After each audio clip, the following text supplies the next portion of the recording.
straight. Just open, just forget about everything else. Okay? The girls have a video of you. Experts are saying without a doubt that is you on the bridge, that is your voice. How they do it, I don't know, I'm not an expert. Okay.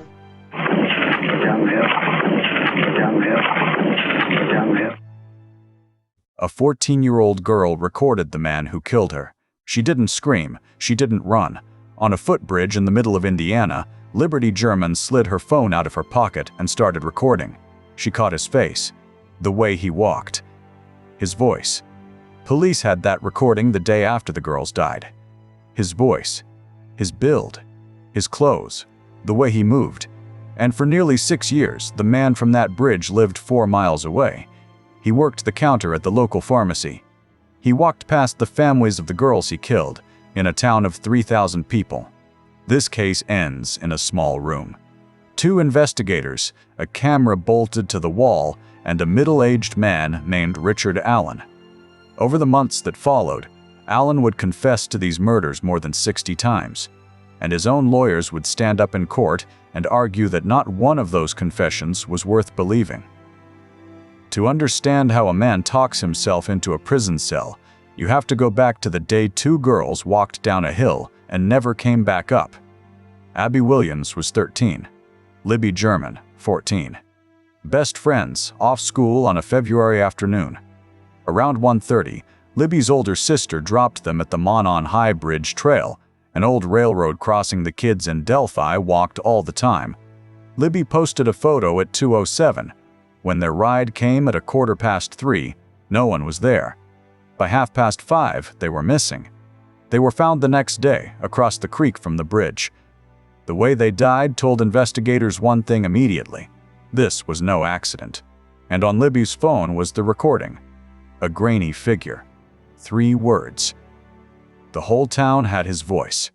Nobody could find him. But the thing that finally cracked this case open wasn't the recording at all. It came from a piece of paper. 3 days after the murders, a man walked into the police station and said he'd been on that trail the afternoon the girls vanished. He'd seen 3 girls there, he said. His name went into the file spelled wrong. Someone marked it cleared. And it sat there, untouched, for 5 years. Until the fall of 2022, when a volunteer clerk named Kathy Shank pulled that old report back out and understood who it was really about. The man had put himself on that bridge, in his own words, the entire time. His name was Richard Allen. When they searched his house, they found a Sig Sauer pistol, a .40 caliber. And back at the scene, less than 2 feet from one of the girls, investigators had found something strange from the very beginning. A bullet that had never been fired, not a spent shell. A live round, worked through the chamber of a gun and dropped. The state lab said the marks on that round matched Allen's pistol. Only Allen's pistol. He said he'd gone for a walk. The round said he'd stood there, working the action of that gun, feet from where the girls were found. The bullet gave investigators cold, hard truth. The man himself was about to give them something far more complicated. Now, before we go any further, stay with this. Everything up to this point is physical evidence. What comes next is a man's own voice, turning on himself over and over in a room he could not walk out of, because the question the jury faced was never whether Richard Allen said he did it. He said it constantly.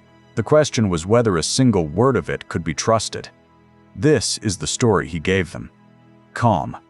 Unhurried. 5 years after he put himself on that trail. I mean, it wasn't a ritual, but I remember walking down to the bridge. The times, I left my mom's, it was probably around 11:15. So I think I would have been out there,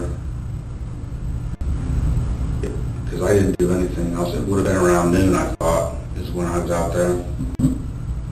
Walked down to High Bridge. Always went out just a little ways, not all the way. Went out a little ways and watched the fish. Listen to what he offers without being asked. The fishing. Watching the water. A man explaining why he'd be remembered on that bridge, not whether he was there. He talks guns easily. And then we also took some knives. Okay. We took your car.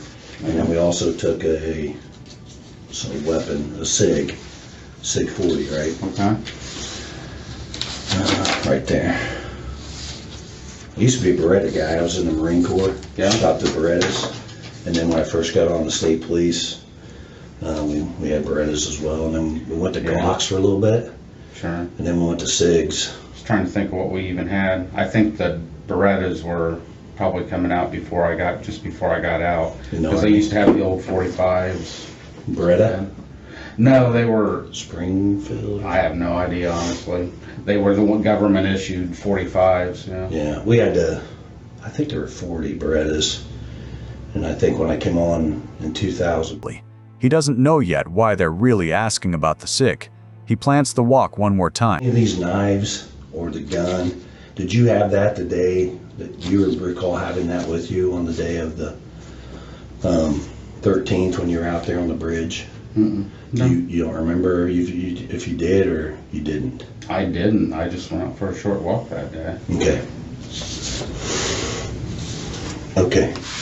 Well, we'll get to the meat and potatoes of this, Rick. Now watch what they set down in front of him. An unfired round. Handguns, as you know, probably. You may know more about them than I do. I don't know a lot, but they're very specific as far as the characteristics of the gun. So the firing pin is different from your firing pin. The extraction device is different from my extraction device. And they're basically what the lab has told me is that they're like fingerprints. Mm-hmm. They're specific to that gun and that gun only. Okay. Okay. So we took your gun, your 40 cal SIG, and we sent it down there to the lab to have it matched with an item that we located on February the 14th when we found the girls. Okay. And that item was a 40 caliber Winchester round. We found that at the scene. Okay. The extraction marks on that round Mm-hmm. match your gun. Perfect. Not shot. Cycled through his chamber and dropped between two murdered girls. He said he only went for a walk. But you don't work the action of a gun on a walk. And a bullet can't be cross-examined. Months later, moved to prison on suicide watch, the calls to his wife began. And the man who just went for a walk started saying the other thing. More than 60 times. His lawyers had an answer. They tried to argue the girls were killed in a ritual by a pagan cult, a theory the judge dismissed entirely. And they argued the confessions were worthless, that months in solitary had cracked his mind, and a broken mind will confess to anything. So sit with both. In one reading, this is an innocent man buried alive in isolation, his mind coming apart, agreeing to a nightmare just to make it stop. In the other, this is a guilty man who finally stopped performing, who said again and again the thing that was true. But here is what neither reading can touch. The walk he couldn't explain. The round that could only have come from his gun. The voice on that bridge he could never account for. A confession you can pick apart. Physical evidence just sits there, and it doesn't change its story.